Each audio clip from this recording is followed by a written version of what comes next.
dying or in the process of dying. We definitely acknowledge that.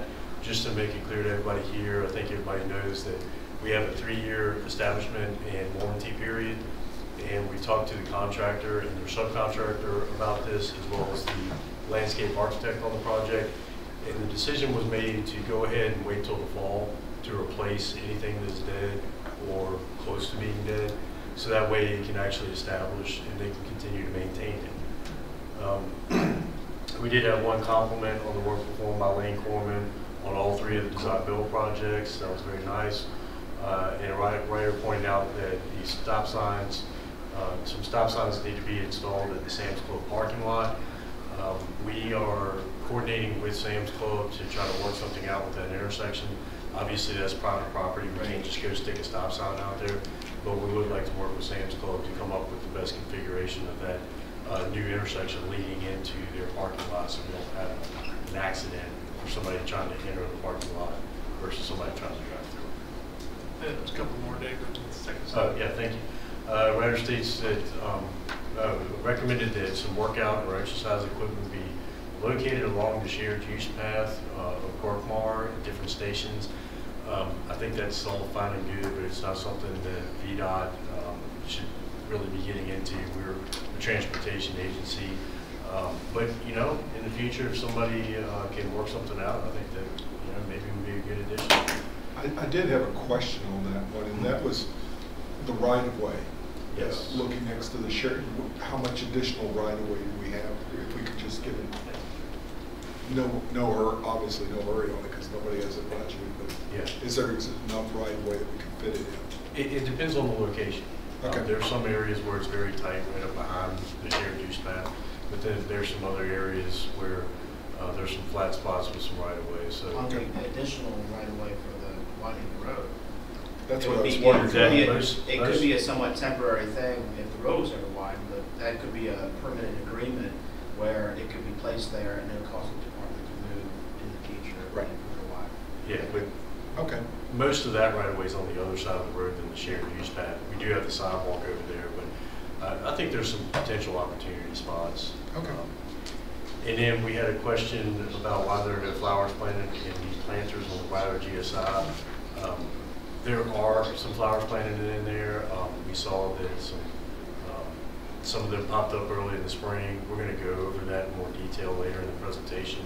Morgan, I know you asked to go over that, right? So we've got some information put together for that. Thanks, Dave. Thanks. Dave, before you leave that, yes. somebody commented about the grass, and I had a question about, there seems to be an odd combination of grass and very aggressive weeds out there. And I don't know what the plan is and when the mowing starts and who does that. Yes. Everybody's The mowing was supposed to start on Tuesday of this week. The subcontractor, the group that planted all the landscaping out there is also handling that. They handle the mowing for 3 years. So for that warranty period, they will also mow 29 Winding and Burkmar. They got delayed a couple days because of the rain last week and over the weekend. They are out there right now mowing 29. So I'm glad you asked that question and just point that out. So that's being taken care of. But there's also some more seeding that needs to be done to get establishment. We're aware of that. I would just mention because I don't think we ever talked about the fencing around the stormwater management ponds. So one thing or another. But I would think on future projects, that might be one of those things to take a look at, because riding down there, it does, and especially now it's all shiny and all, it kind of stands out a lot. Yeah. Where if it were coated with black or green, it might not, but just on future projects. I don't think it ever dawned on us. I don't ever remember us talking about it. No, I don't believe you did. And you know, that brand new shiny fence catches a lot of attention as it dulls down. The other thing is, a lot of the landscaping is planted in front of that fencing, so as that establishes, then it'll also help to hide some of those spaces. That's a good point noted. Thank you. Okay, we're down to the Hillsdale extension, and Janelle, do you want to talk about the numerous comments that you received on Sure. the city's project? Sure. So we got 35 emails. Phone calls I don't tend to keep count of because they tend to repeat what the emails are. So I got 5 compliments on the project, a lot for the construction workers that are out in the field doing all the work and how pleasant they've been and accommodating, and they're trying to work with the citizens, and that's been noted, so that was good to see. We had 3 comments regarding sidewalk and bike lane connectivity, particularly around Greenbrier and Hillsdale. And we've instituted several temporary paths to try and get people where they need to go. Some of them have been very disjointed. We had to eliminate a connection along Hillsdale going north towards the Food Lion for a portion while we got the new segment in. That was reestablished with some barrels in the roadway so you could walk and still be protected from traffic. But there was a time period where that was disjointed. The senior center, there was a connection always through a stair system, and there was a time period where when the grading was being done, it couldn't be accommodated, so now there's a shared use path on top of it. And the bus stops have been moved to ensure that there's ADA access, and we've been working with CAT to ensure that. There was also, let's see, so the bus stop relocation, ADA compliance was looked at, project timeline, monitoring of sediment control. After we have rain events, some of our gutter buddies around the inlets get filled up, so they need to be dug out. So that alleviates any kind of flooding, etc. And project safety. So let's see. Whoop. Go back one. Sorry. No, sorry. 2 comments regarding the expectation of the contractor being proactive with regard to safety and pedestrian activity. So not only does the contractor, he's responsible for his own safety, he's hired a sub that periodically reviews safety measures as well, and then we also have our inspectors on site reviewing that. And when a issue comes up, and I'm certainly notified of it, I chase it down and get it resolved. But so far, our safety has looked good from at least my perspective. Jeanette, can I jump in with a question? Yes. The bus stop relocation, I assume it's pretty clear to people who normally use those bus stops where they need to relocate to. Is there signage or anything? Yes, there's a temporary sign, and it's welded to a wheel that I keep moving out of the clear zone, and they keep moving back. So I've got to go and move another one. But yes, there is signage, and yeah, it's being communicated with the riders. A lot of employees use that. One comment stating that the needs aren't being met by city and contractor with regard to sidewalks in the area of Senior Center, Laurels, and Rosewood. And again, I responded back letting them know what we were doing and what the plans were moving forward. One question regarding parking lot configuration during construction, that was from Hampton Inn. They were very anxious to pave their parking lot for their franchise agreement. So we let them know the schedule for that, and it is in, and they can pave at any time. They're going to work with our sub for Hillsdale for that.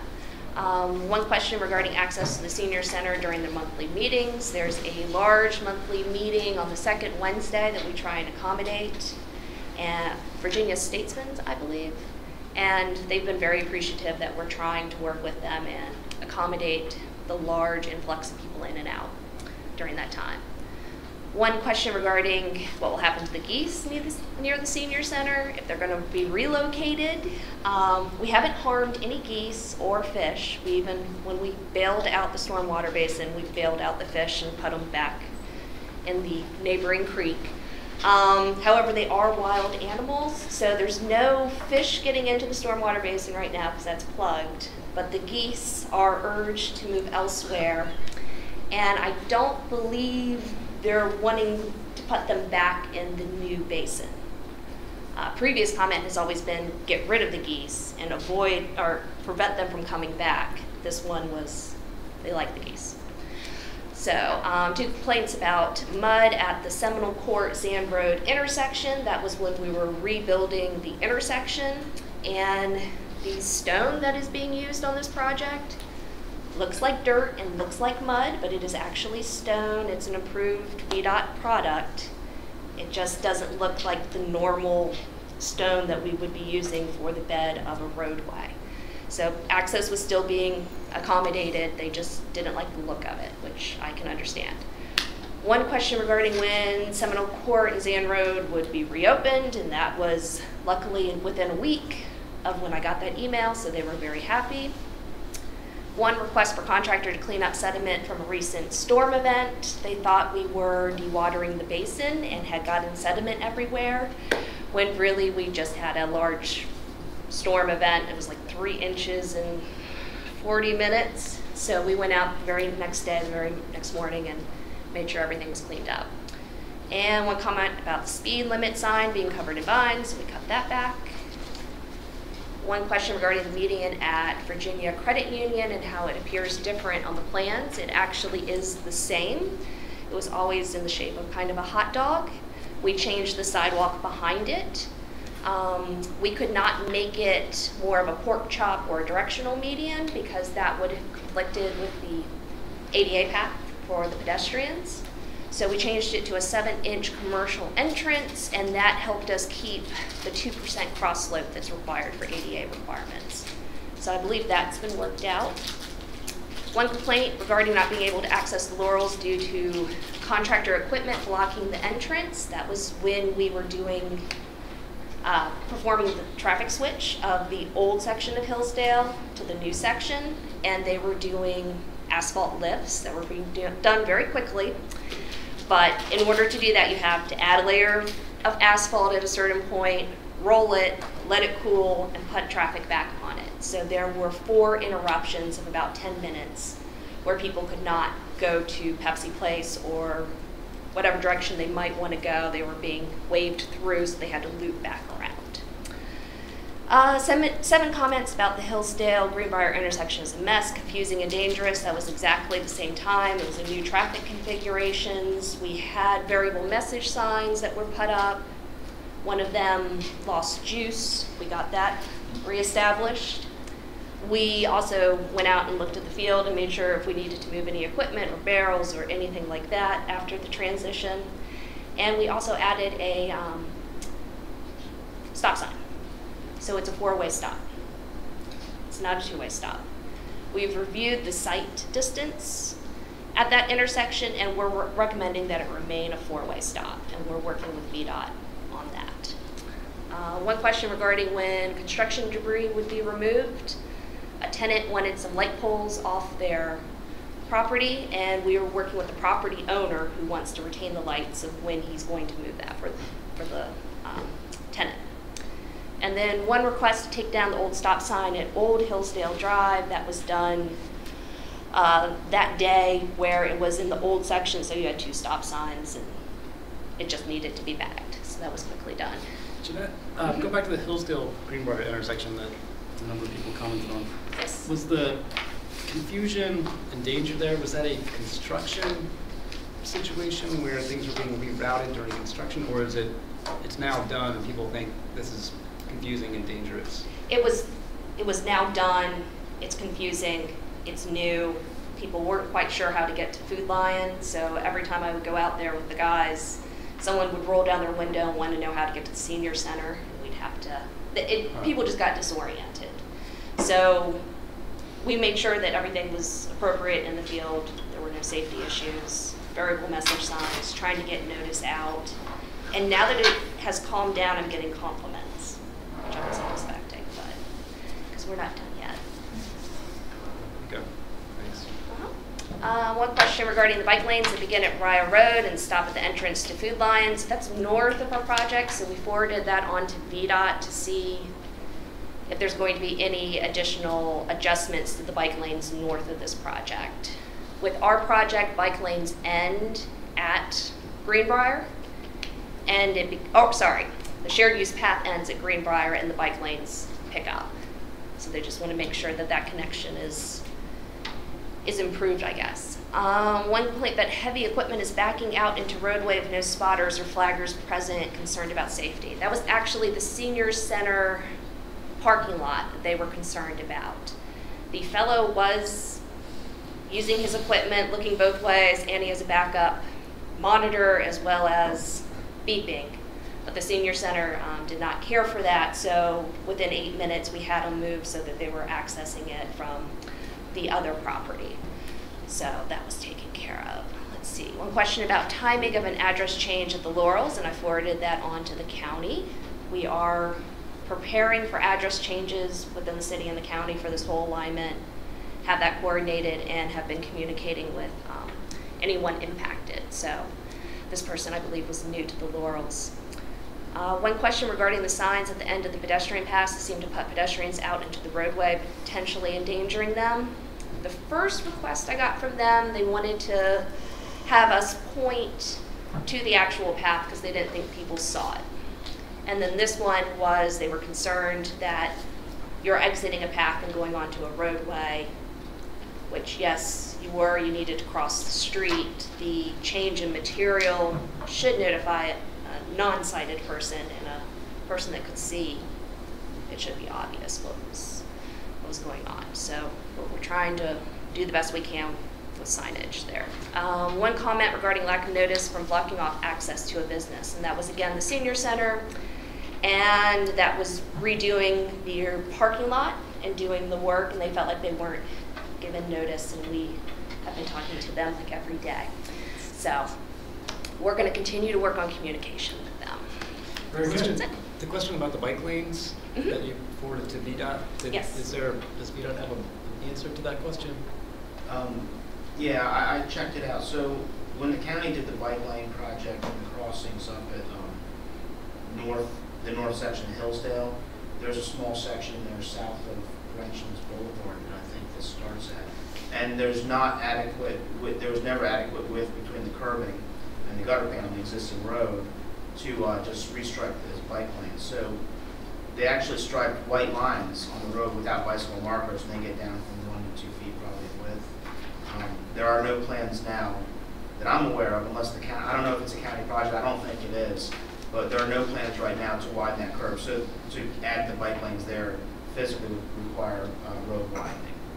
And the previous project concentrated on mostly those median areas in there, curb ramps, and no widening of the project. So just through that section, they just couldn't accommodate it. Maybe worth, as you guys are doing the bike and pet plan, that's a pretty important link there. It'd be good to include that one. Kind of let it fall off the radar screen. And I just had a quick question on the four-way stop. First, I think it's probably a good idea, but I am a little concerned how much that we make sure we're keeping the neighborhoods involved or aware of that possible changes. As there was a lot of concern, as people remember, with not having a signal there. So any other change like that, I expect there to be a lot of concern with it. So making sure we're keeping the public informed along the way. Yeah, I gave several traffic alerts, and then I'll be doing a monthly update, and we'll be making note of that. Thank you, Jeanette.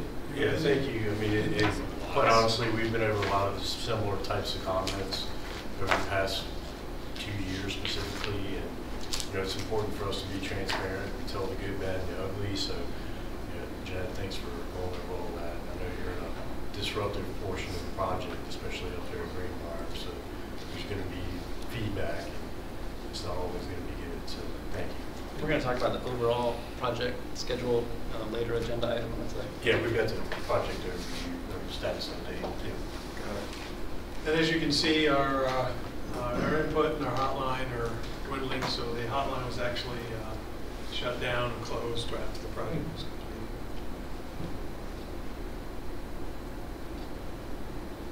And this is our recommendations and requests from last meeting. As a refresher, we talked about vegetation, and we're covering that in agenda item number 6. And then we talked about our final meeting. We scheduled that for November the 9th at our normal time. So we may want to revisit that depending on how we feel about the proceedings today, whether or not that's even necessary. But those are the 2 things we talked about last time we met back in June.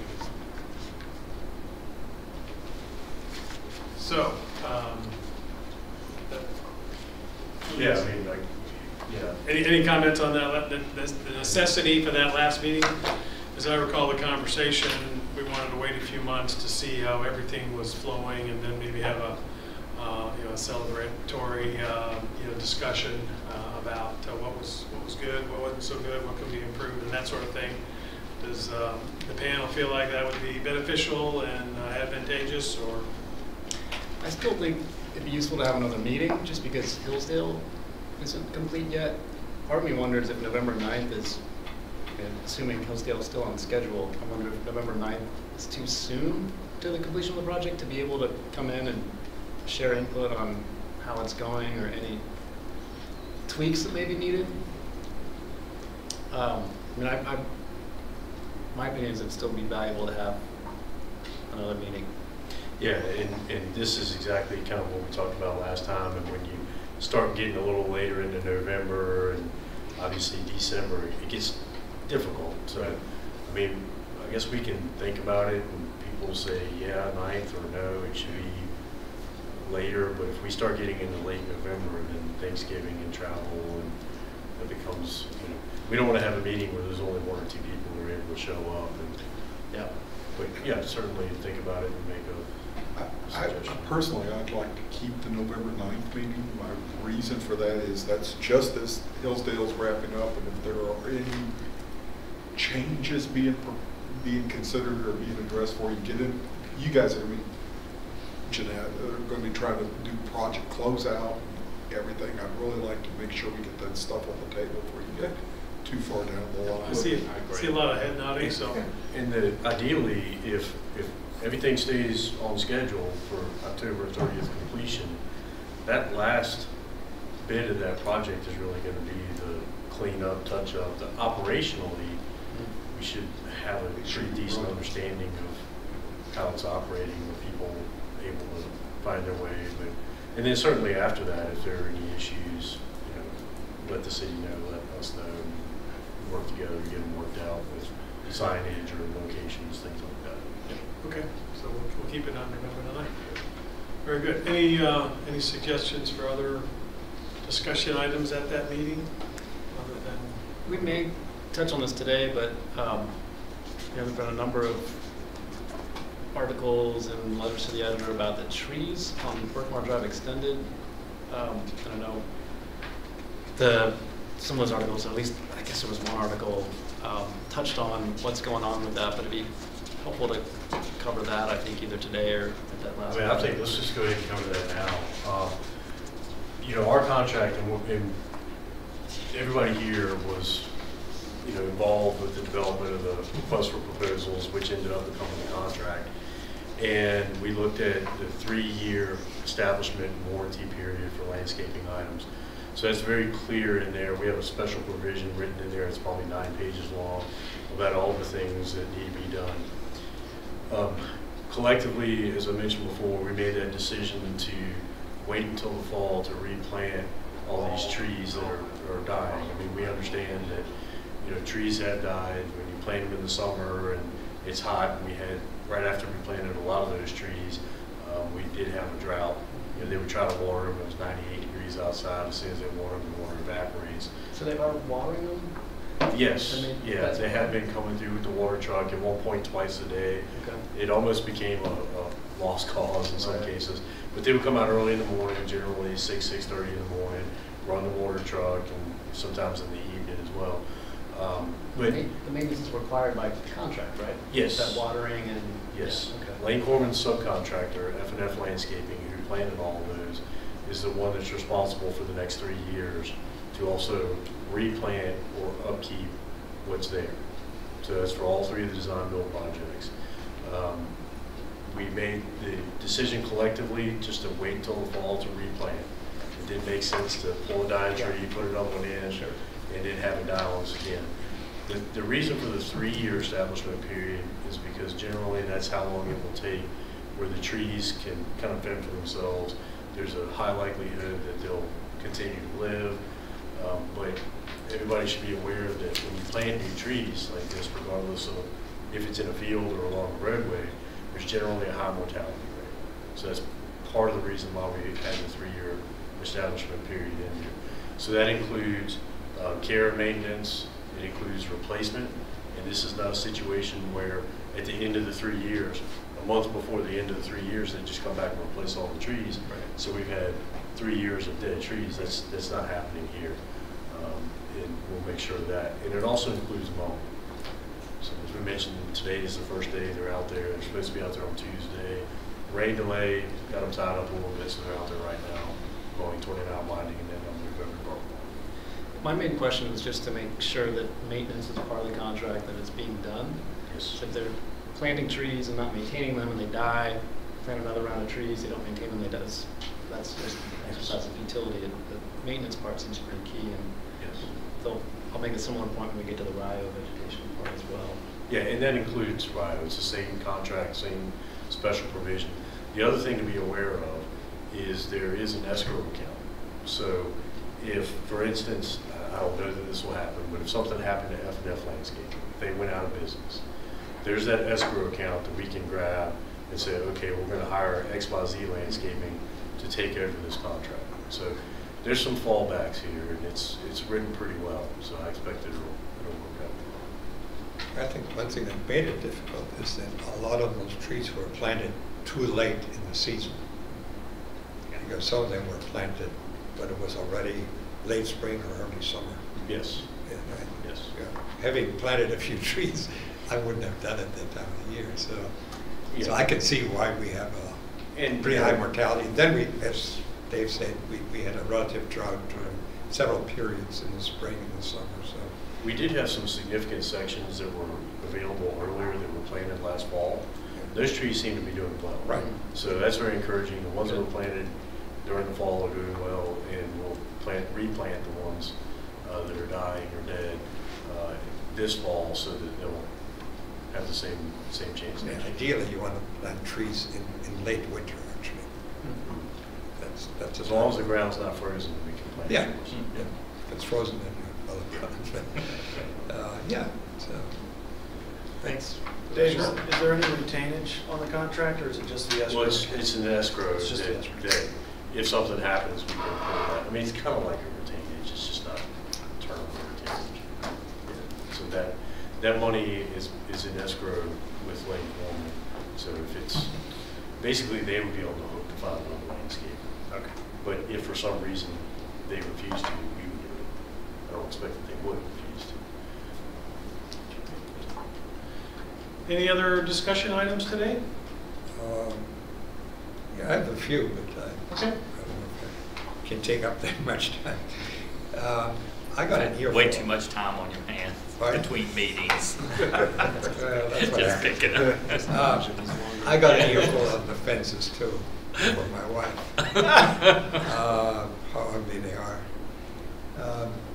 And this is one of those things, you know, having lived in Europe back 40 years ago, I saw a lot of products that relate to urban design.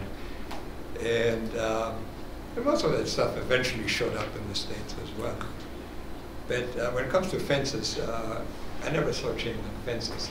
The fences there are essentially made up of rods that are welded together, you know, like in a grid, somewhat similar to what used for reinforcement in concrete.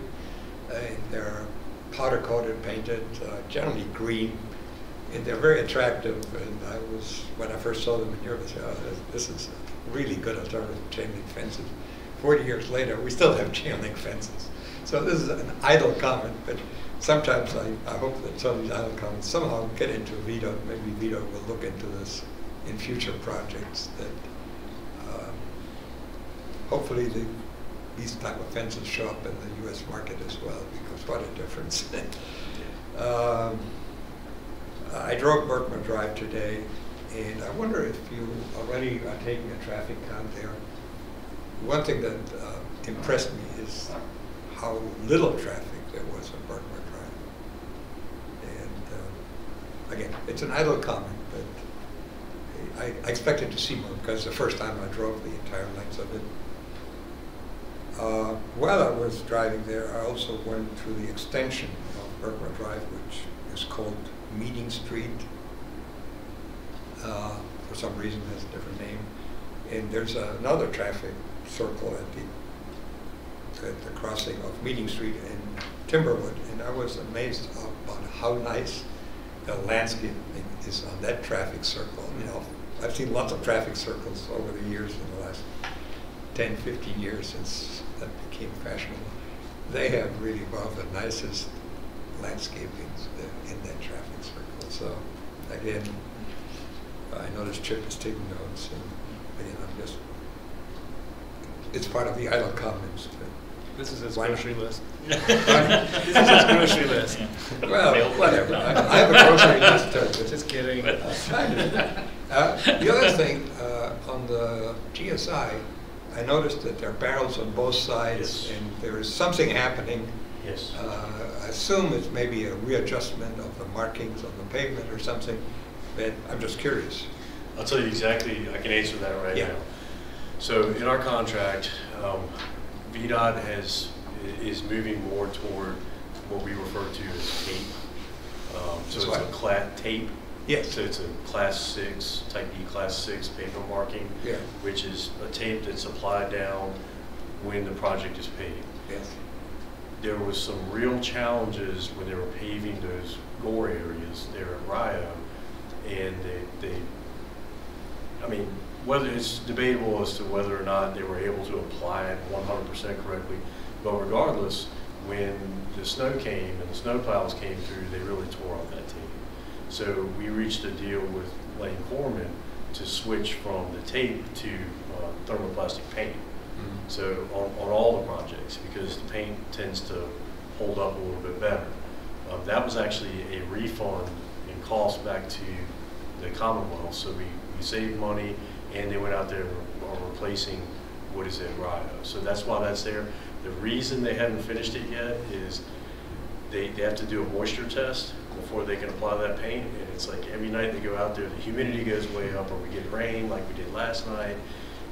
But as soon as we get some dry pavement in the evenings, they're going to repaint. finish I that. figured it had to be Yeah. something related to the markings, No, because it's I noticed very- some of them were missing now. And they will be exactly the same they were before, it's just a Yes. different technique. Yes, Okay. just a different material. That was just a And it'll curiosity have a little department. better longevity. So we were really frustrated, the project personnel, when we came in after the snow and saw little pieces of tape all over the roads. So yeah, we're fixing it now. Yeah, okay, I was just, I figured it had to be something along those lines, but I couldn't figure out. I figured that you would know more about it. Yeah. Okay, that's why I brought it up. Then, again, I must be getting old because I'm telling too many war stories about 40 years ago. Pepsi Place now is changing its name to Hillsdale. Again, one thing I saw in Europe is they also, in some cases, they had street name changes. And they had a pretty interesting thing that they did, I guess, for the few years after transition. They would have the sign on top, the new sign, the name of the street. And underneath, they would have the old name with a little red line going across diagonally, so that people that had old addresses and got confused would still say, oh, okay. I don't know if that's an idea worth pursuing, but I just wanted to share. Now we have Google. Okay, people don't need it. We're just going to get rid of signs. Yeah, get rid of the signs that But that's a cars good know point, where to though. go. I mean, I guess notifying, we did a lot of that, with especially Berkmar, and the reconfiguration of Rio is reaching out to all those organizations that do that. I can tell you that they don't listen very well all the time, but once they update it, it seems like 98% of the population. I just felt that it's something that rang a bell that I wanted And to I share know- for whatever it's worth. And then I have one more request. Sure. For next meeting, could you send out an email like a week before, because I almost slept through Okay.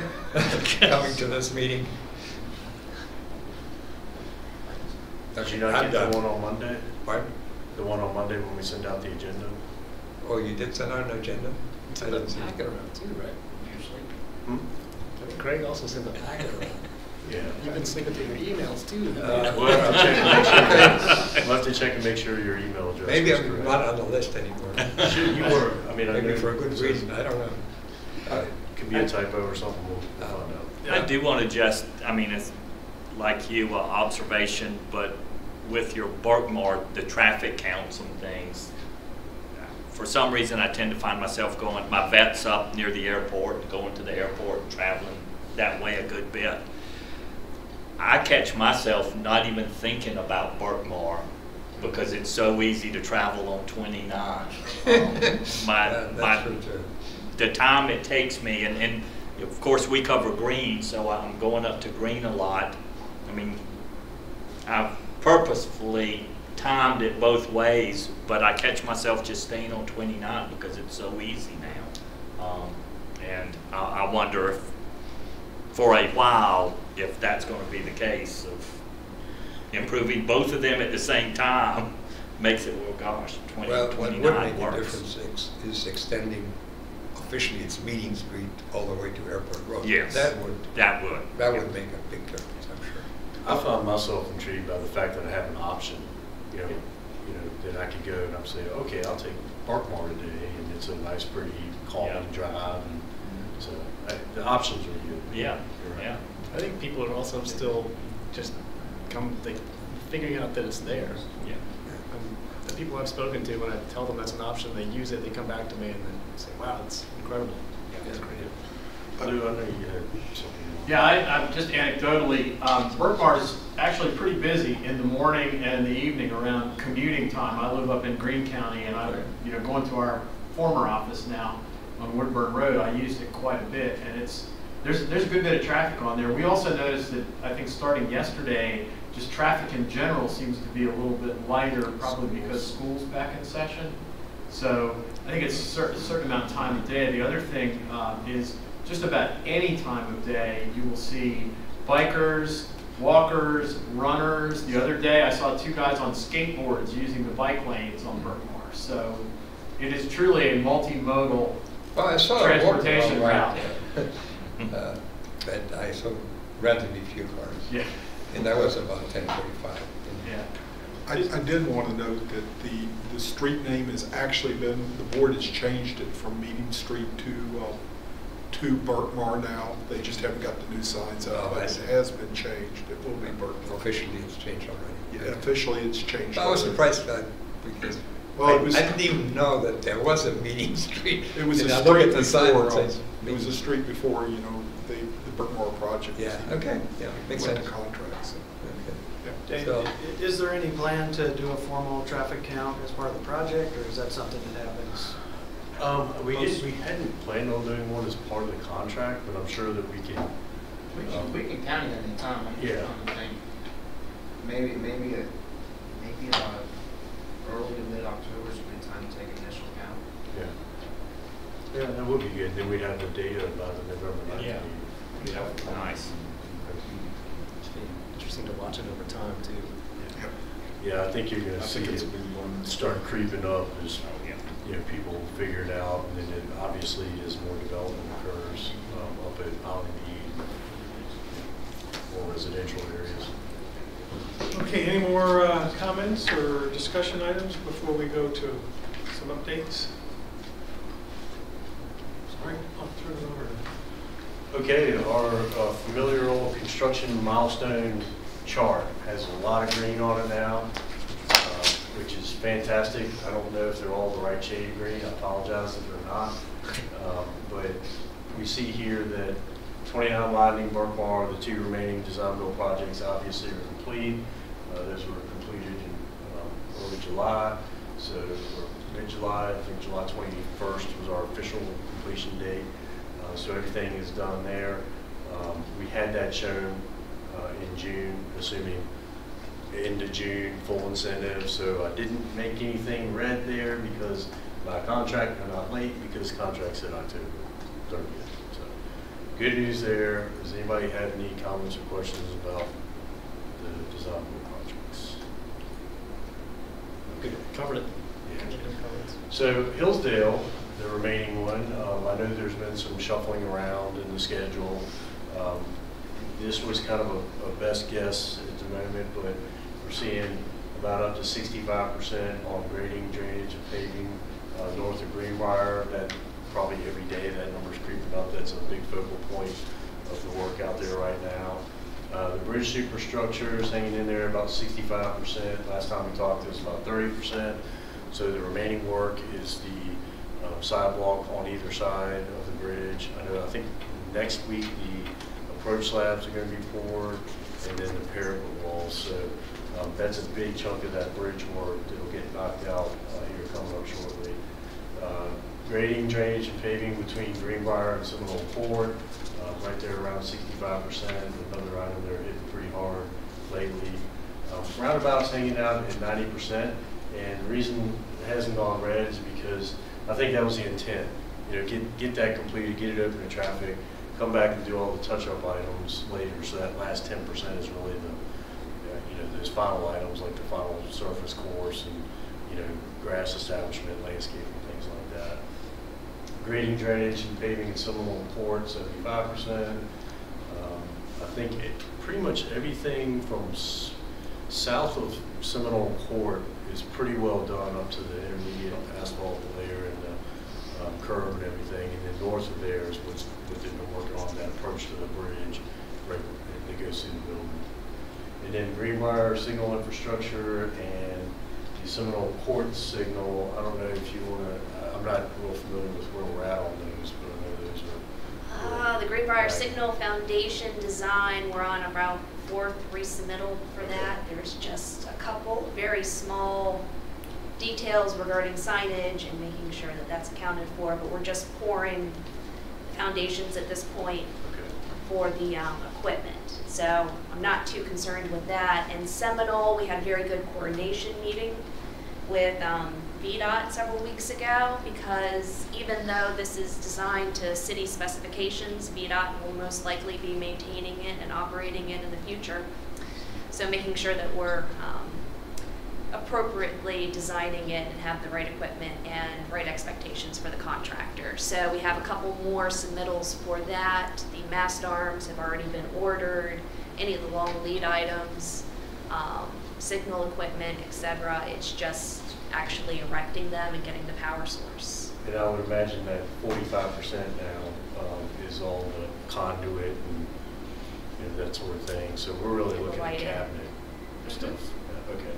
So everything inside the cabinet, controller. And I can attest to you, that's not a fun discussion. We went through all that on the Rio and 29 widening. It's very, very proprietary, very, in a lot of cases over my head because I'm not a signal technician. So that's good. So any questions about our schedule? Would this be a good place to talk about, and I can't remember, the whole signalization? I know that we were waiting till all the projects got in place for it to be, I think, 100%, and then there was a change in, if it's over your head, then it's way over. I'm talking about the actual controller. All of it's over. Yeah. But I remember that there were some discussions. The last part of our presentation today is going to go over how the corridor is operating now, and not just a guess, but have some actual numerical data that was provided by the Traffic Operations Center. Right. So Joel's going to go over that. He's got 4 or 5 slides at the end, so, in addition to accident data.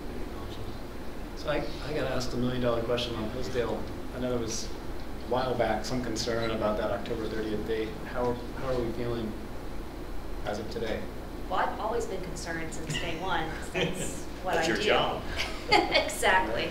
The latest schedule submittal has us a couple days behind, but it is almost an everyday conversation on how to ensure that this contract is fulfilled in its entirety without cutting anything and on time to our standards. So we're continuing to have conversations to try and push that and make sure we do meet the October 30th date. Now, what I've heard, this is anecdotally, so that's a schedule-driven answer. What I've been hearing is that Fielder's Choice is very interested in, obviously they opened the roundabout early. They're very interested in their early completion bonus and roundabout bonus. So it's not that they're just saying, oh, well, we'll finish the project on time. They are very interested in that and appreciative of the fact that it was included. So that's a big motivating factor, and I hope that helps to contribute to the project finishing on time or early. And that bonus isn't I know that there was the one for the roundabout, but then there's also the October 30th where, Well, there's an early completion that's not tied to the roundabout. Right. But then the roundabout had two components. It was opening the roundabout early and completing on time. So you can't open the roundabout early and then finish the project 2 months late and still get your incentive.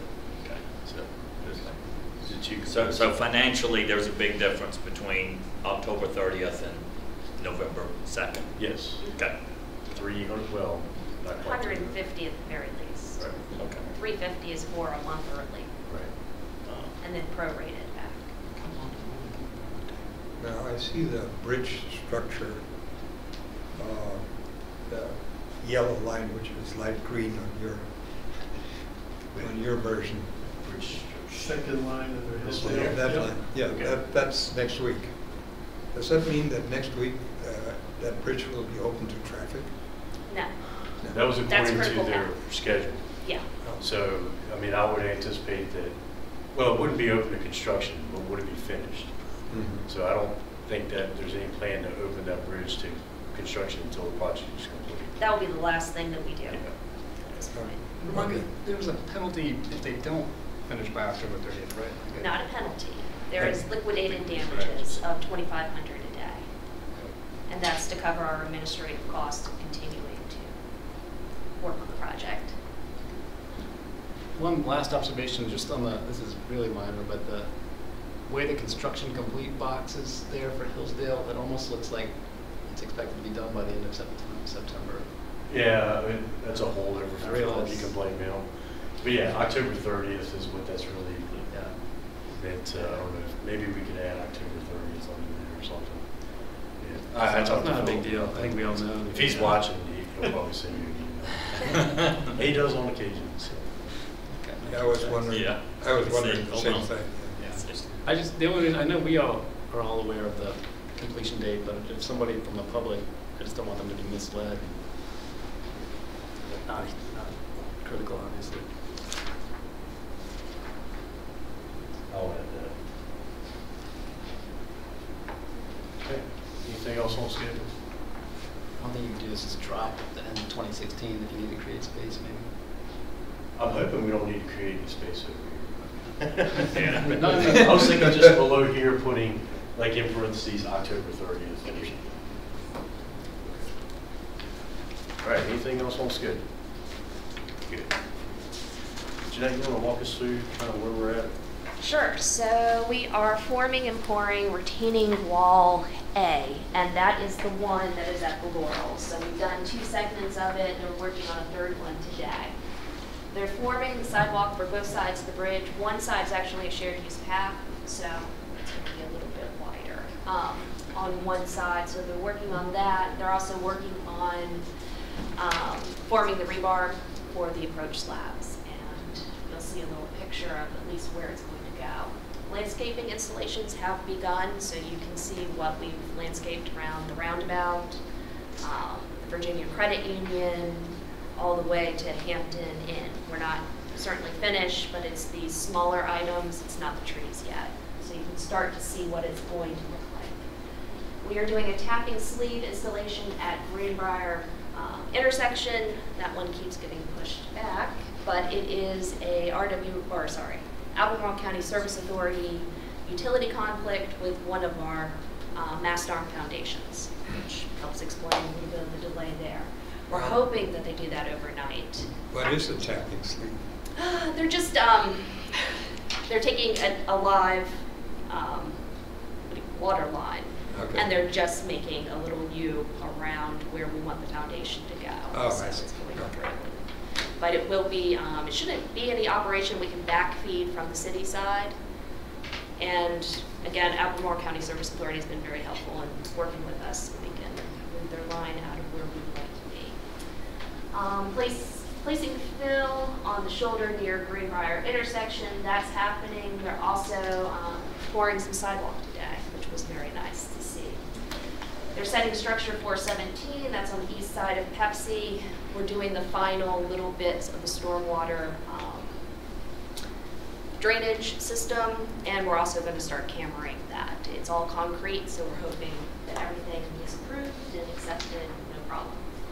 Grading for curb placement from Greenbrier to Pepsi, so that's continuing. Almost done with that. We have the light pole foundations, installation throughout the project, so you'll see those going up, getting the electricity to them hopefully very soon. So this is the rebar placement and abutment approach slabs that I talked about earlier, and then also pouring. So this is the side, this will also be sidewalk. And this is, yes, looking south at the Greenbrier Hillsdale intersection. On the other side is the section that they now have sidewalks. So that's again going to help with pedestrian circulation. We hope to get that moving out real soon. And hopefully we'll start working on that stormwater basin very quickly as well.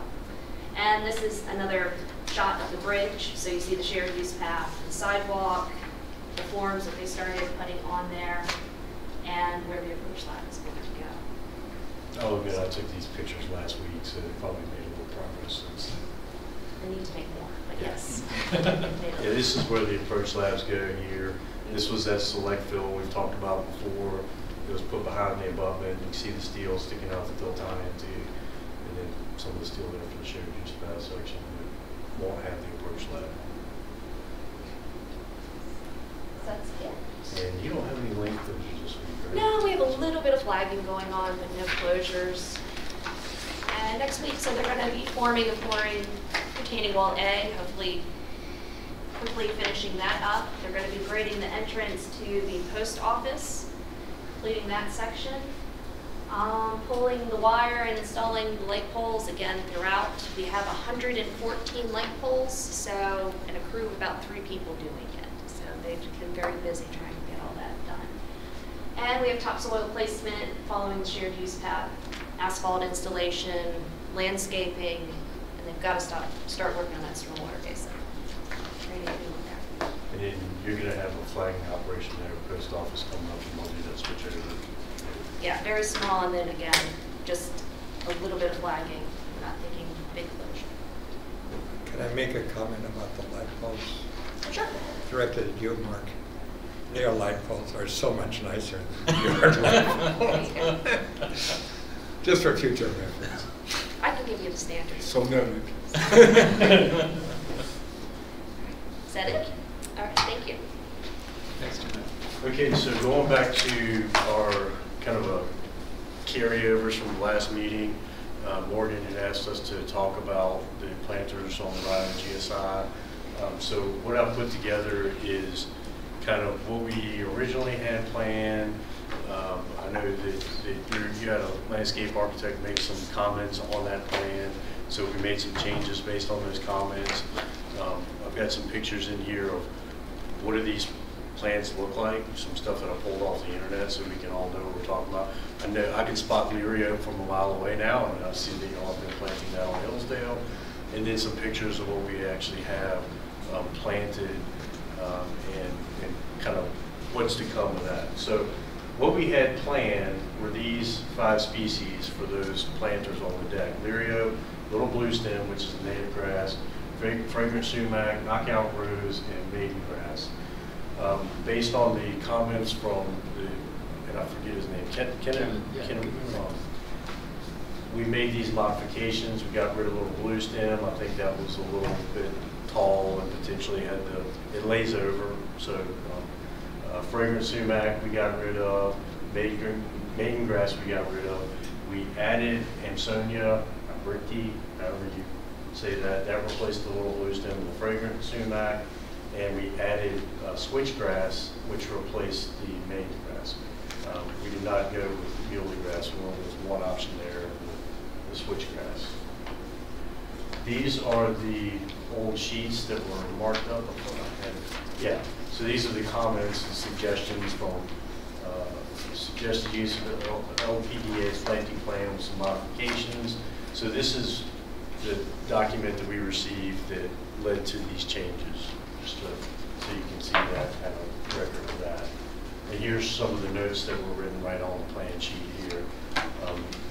Daffodils and Lirio, and little blue stems, too floppy, and not enough space for a fragrant sumac. Maiden grass being invasive, so and then the Amsonia arboricti instead of the aromatic sumac and little blue stem, and no maiden grass. So what do these plants look like? Here's Liriope on the left. It has a little, I guess those are blue flowers on it. The Amsonia arboricti. Again, these are just pictures I pulled from the internet. Muhly grass here, we don't have any of that. Excuse me, but I included the picture. Daffodils we had a lot of in the spring, which is typical for daffodils. Knockout rose on the left and the switchgrass on the right. And those, the roses, you also have a little bit in the median strip on 29th. Yes. Because I saw them today, they're flowering nice. And, now I know what they're called, because I'm sick and tired of dealing with other roses that don't do well.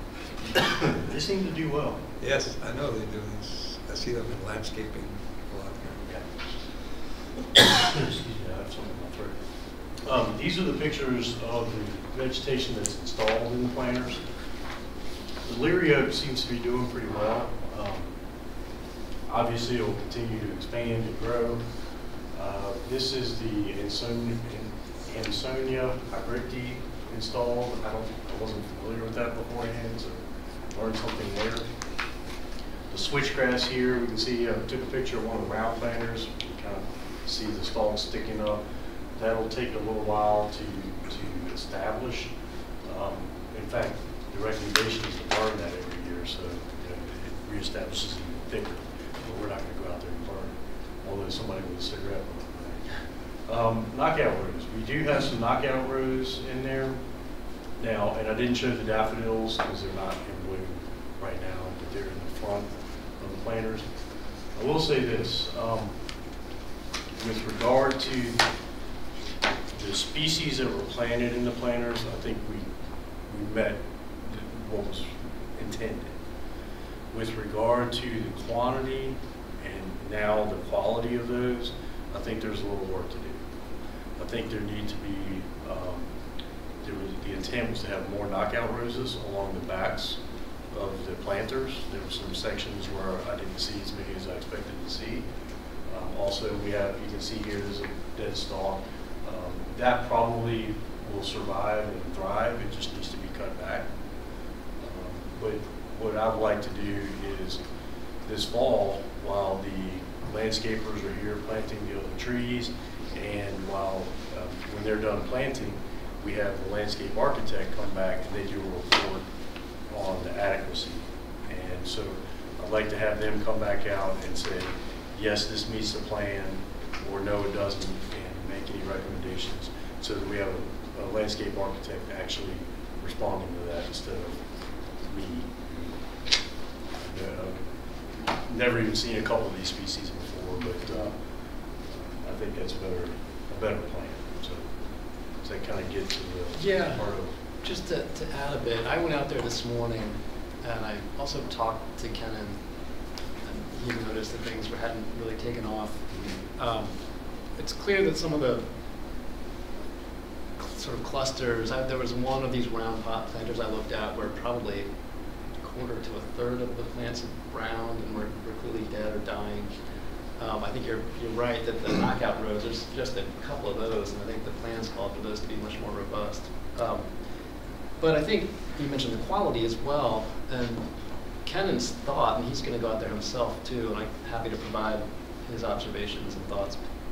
He thinks it's probably likely a maintenance issue, that these should be thriving more, and just because it's been dry, it's stressed again how important it is to be watering them. And when we had initially offered the recommendations, Kenan had felt it was important to try to get some sort of irrigation system out there on the bridge. It was clear that was an issue with FHW Way, but he feels, just based on our phone conversation, that with proper maintenance, these plants were selected because they're hardy and they can endure in a tough environment like that, but they still have to get some maintenance. So I think a key question is how often are these being watered? Is that portion of the contract being met?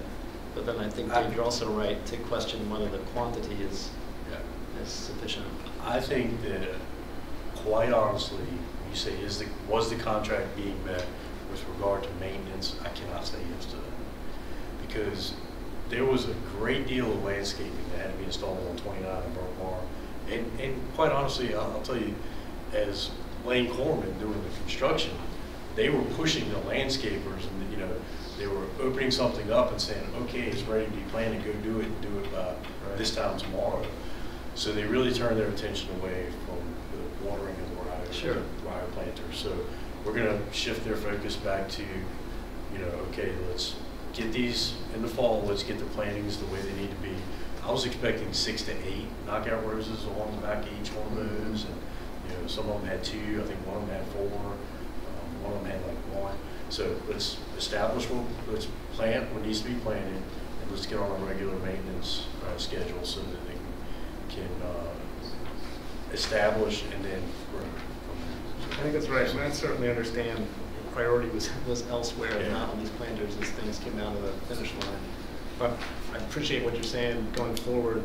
Now let's focus on these. Let's get a proper number in there, and let's take care of them so that they can grow. It's kind of like with the trees at Burkmar. If we don't take care of them, it's just going to be this futile exercise of replanting, and it's just a waste of energy and money. So maintenance, I think, is key. Absolutely. Thanks. Sure. Any other comments on the plan moving forward with Ryo, acknowledging that we've got some work to do here? I also wanted to mention, when I went out there this morning and used the crosswalks, it worked beautifully. A very short wait to get across, and then a short wait to get back. And there's a gentleman on his way to work that was using the crosswalk. It was that's a nice addition to that. I guess more importantly, safely. Yeah. Okay. I noticed here, when you make that right turn from Ryo headed eastbound to 29 southbound, there's no turn on red, and then as it's getting ready to turn green, there's a sign up there that says, make sure you yield to pedestrians. If a pedestrian makes a call, it will activate that sign. It's actually really bright. It's an LED sign. Yeah. So it seems to be getting people's attention, and hopefully everybody pays attention to it. Got my attention. I do have a clarification question. The arrow is still red, but that light, the pedestrian, yield to pedestrians and crosswalk, if that lights up, technically you're still not supposed to turn right at that point. It's not until it turns green. Correct. Right. A red arrow by law is no right turn on red. All right. I owe the woman who was in front of me an apology. Maybe she's watching. The post 3 years for the landscaping, VDOT or county maintenance? Joel, I'll defer to you. You know more about that than I I'll defer to Mark. I've been in discussions with Trevor Henry about landscaping. We met when this first came up 6 or 8 months ago. I think he's preparing to have a maintenance schedule. We're looking at it right now, and we obviously can't speak for the board. The board hasn't made a decision yet, but we're anticipating that the county will step up. Yeah. Hopefully look for volunteers as well to help with it. And Trevor's looking for, one thing that Trevor's looking to do is have some inmate workforce and things like that. I believe that they might have just gone under agreement with, so that's an option. But also, currently the county does do the mowing in the median 329 and all the other entrance corridors. So I think we have permits open for that. So I believe that the intent is that these will be added, this kind of work will be added to that program. Charlottesville Garden Club will probably do a fine job with it. Okay. So we'll move on to the budget. We had a pretty significant change, obviously, here on the Zonville projects. About $5 million additional expended. So right now, we are almost fully invoiced for that. We're expecting probably just one more invoice, which will also include the incentives. So we've paid out right now $123,490,866. We have $11,152,304 in approved change orders. This includes not only the early completion incentive for the RIO GSI, but also the overall early completion incentive. That number ended up being $1,085,000, $85,124. So they did not get all of the $1.3 million that they could have gotten, but they got a pretty healthy chunk of it. You see here our exposure has gone to zero. So we moved $1,085,124 over to approved change orders. We're paying that incentive through a change order to the contract, and went ahead and wiped this clean. We do not foresee any other risk. All the work on the projects, with the exception of the landscaping items and vegetation, is complete. Anything else is on them. And so we do not foresee any other risks here to the taxpayers of the Commonwealth of Virginia.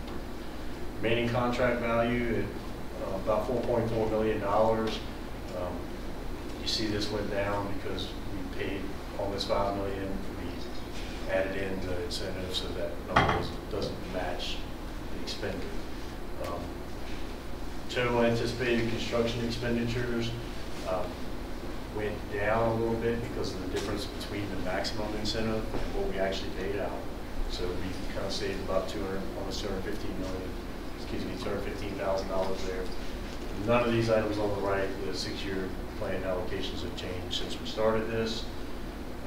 On 29-250, that still has not been completely closed out, although I think we had a credit back to the department for some fuel and asphalt adjustments. And there's still some debate about some asphalt quantities, so that's why that hasn't been completely paid out. I thought we had already taken care of that, but we've actually reduced the exposure on that project to $60,000, thinking that whichever way this asphalt dispute goes, either it will be $60,000 in our favor or $60,000 in their favor, in the ballpark, a little less than $60,000. So I think that's an appropriate number for that exposure at this point. Remaining contract value, we looked at that before, that was above the initial contract value. Obviously, we paid out $12 million. This went down, so the negative number went down, went up actually closer to zero, 21,000, which matches that adjustment there. Still 12.1 million, still below the 6-year plan allocations. Adaptive, there's been no change on that other than removing risk. And we've kind of been through the change in direction on that. We feel like where we're at right now with the technology in place, we're going to be as good or better than Adaptive, and we still have this remaining contract value of roughly $1.5 million that we will have to pay out. So I think that's a good decision, a good use of the taxpayers' dollars. Hillsdale, we had about $1.5 million payment made on the last invoice. We saw some money, $16,866 moved from exposure to approved change order. Remaining contract value changed by the difference between these two numbers, so about $1.5 million, and no change in the anticipated construction cost, and no change in the 6-year plan allocation. And you can see all the changes here from June of the last month. So the totals for all the projects here. Does anybody have any questions about where we're at financially with the projects?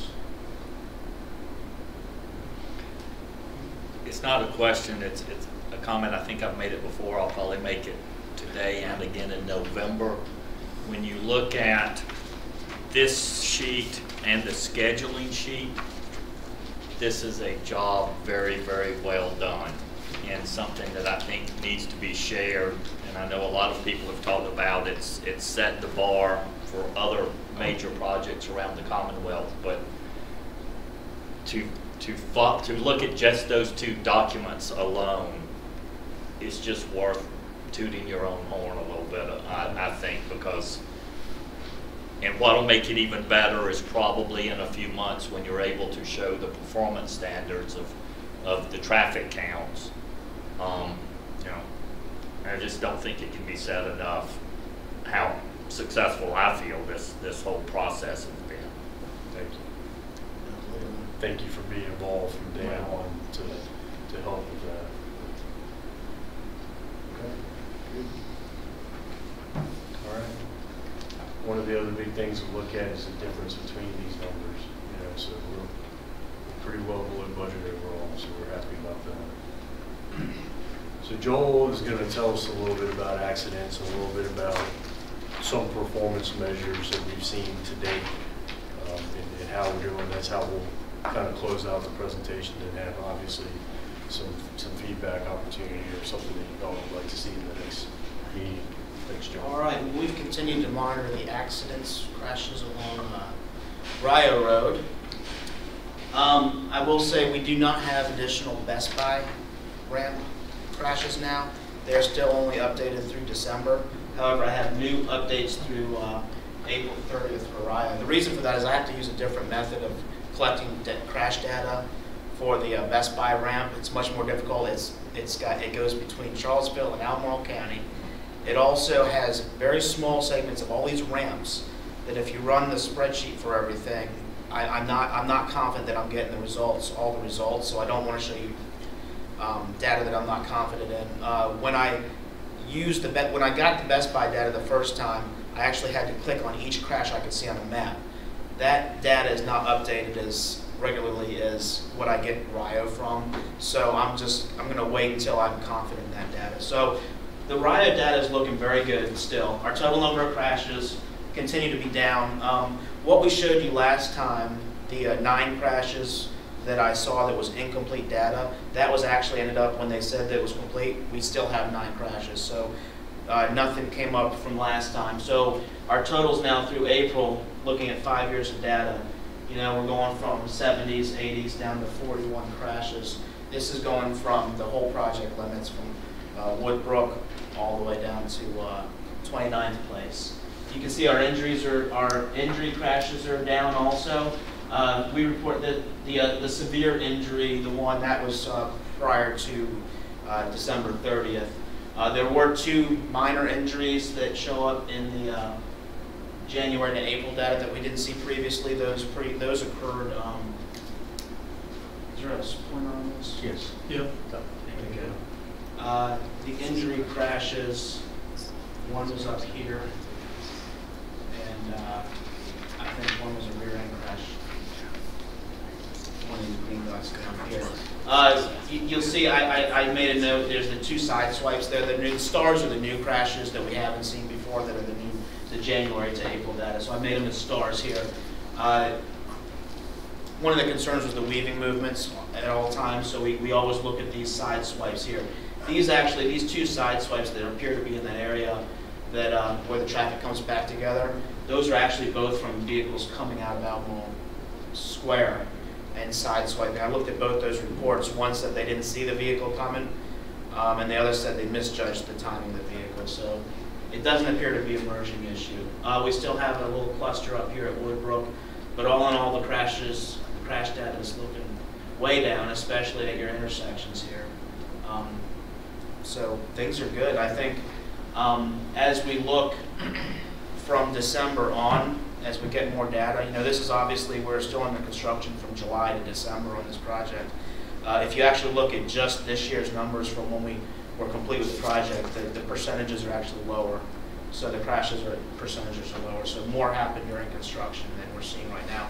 I looked at data moving forward. May was a bad month, so we'll see that next time. But so far, things are looking really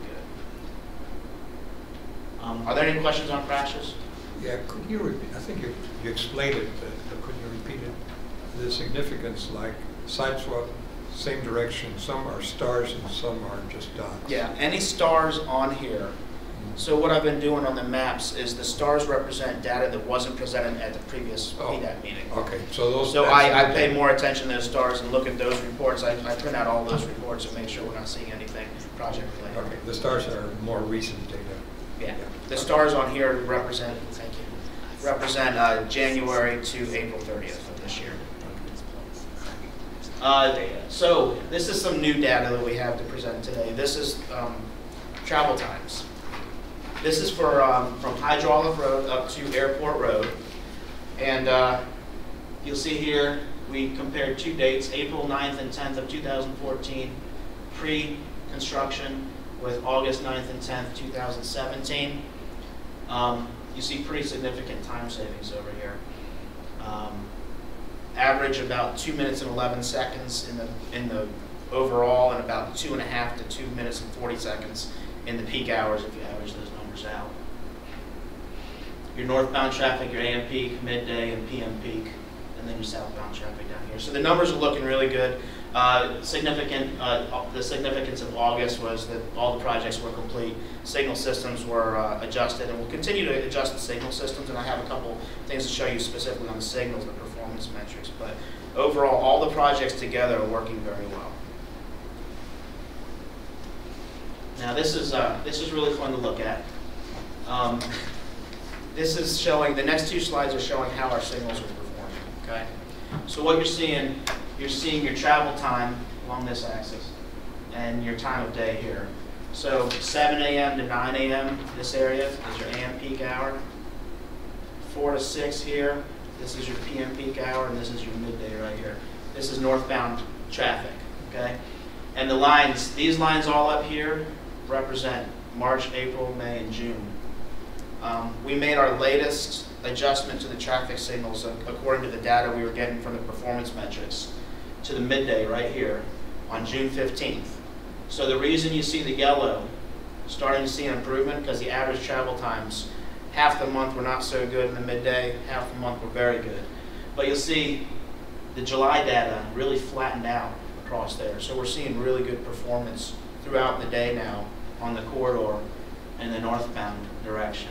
And then once the projects were done, we think a lot of the difference between the blue line, July here, and the green line, August, is due to the construction of the Route 29 widening project being completed. So we think that that had a lot to do with increasing the speeds through there.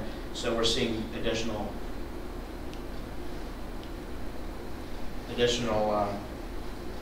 performance down there. I told the guys I wanted to do better. I think I'm very confident that we're at or exceeding what Adaptive would do already on this corridor. And I think we'll continue to see that. You see even the southbound direction, we were complaining about the southbound midday, so you even see a bigger performance increase in that midday southbound corridor. So I think these are really great results. Once again, you see some improvements because of the completion of the projects. And I think we can do, if we continue to see this trend and do better, it's great. It's great use of public money and just getting these projects done. Any questions on this data? Joel, just a question. How is this generated? Is it computer model, or is this you in your car with a stopwatch? This is Bluetooth. This is Bluetooth. This is picking up people's phones from one signal to the last signal and actually calculating travel times. So this is real. About as accurate Yeah. as you can. And we get hundreds of hits throughout the day on this. So you're monitoring my phone when I drive? Yes, especially you. I heard your conversation. I heard what you said about Dave. I wanted to. This is not just, in all honesty, it's what did he say last night at the meeting about the Bluetooth? Well, it just tracks the signal. It does not track anything, but it doesn't even know it's your phone. Yeah, but it picks a particular phone and follows it, so to Yeah. speak. This point's for John as much as anyone. When the CTB met here 2 or 3 months ago, obviously the Route 29 Solutions projects were a big focus of part of the discussion.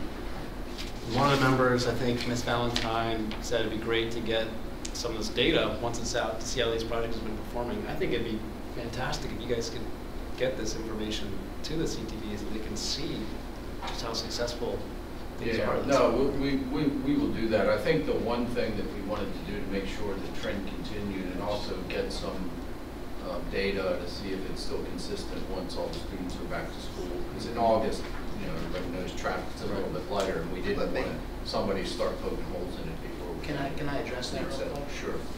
I had the same concern because August and April, So I looked at, we have continuous count data up around Airport Road on 29.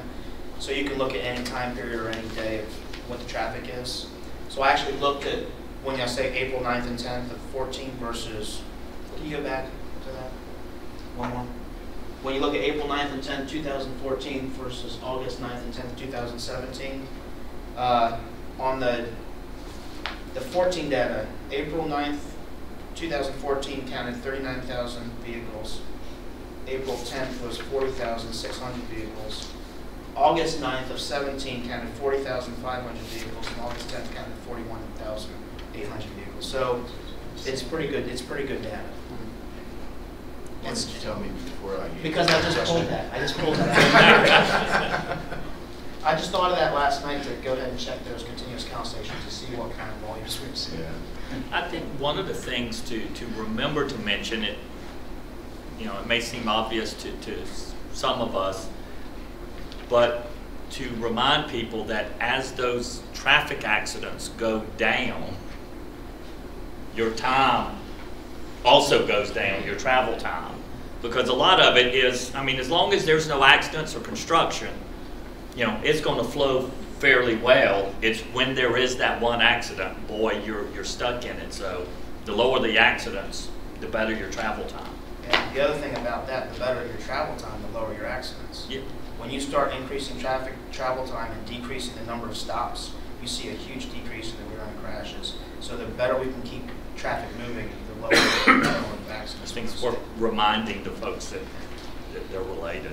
Can you go back to the southbound again? I just was real curious if you had any observations.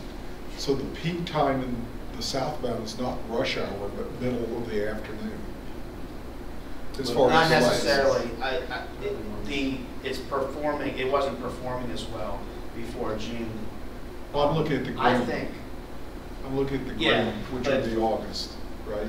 Yeah, your peak times are performing better than the midday. I think that might have to do something with that you don't have as much Is that directional traffic. okay? During, Right. so you have more. I don't know if you have. We could actually look if there's more traffic. I'm just during peak curious, time, I mean- and I think it's going different directions and more side streets maybe. I'm just curious. As much as we, being that we worked one block basically off of 29, if you go out to get lunch, or you start noticing that things are a little more chaotic at lunchtime. There's more crossing traffic, there's more turning traffic. Lunchtime in that area, there's a lot of people running errands and doing things, and not your traditional going southbound to get into the town or Okay. northbound. So the simple answer Not to very it is welcome. when you do the offset green times, Drive. Mark. When you do the offset green times, Yeah. it's really easy to do it in one direction. Sure. But the other direction, if your signals are I get spaced it. perfectly, both directions works. But not I'm just curious. It's just interesting. All right. Okay. I think that's a wrap. I've got a couple of action items that I jotted down. I may have missed some. There were some comments, but I did consider them action items. So the action items I did record were making sure everyone on the panel gets proper notice prior to the next meeting. Double check your email address, Henry. There was a suggestion to conduct a traffic count on Berkmar before the November 9th meeting, so we can get an idea of what the traffic is on that arterial. And then there was a minor comment on the construction milestone slide, just to change the construction complete designation there, so jive with the rest of them. So those are the three things I had. Did anyone else? Just a question on the traffic count. Will that have a time of day, or will that just be an ADT count? Are you talking about the Berkmar? Yeah. We'll just collect data like we would for anything else, and so All we right. can get Just curious. we can get as much detail as you want. Just for the record, Joel's already requested that. I think you know. I did it after you guys asked for it. No. I do it. That's what I do over here. All right. Very good. Thank you very much. We'll,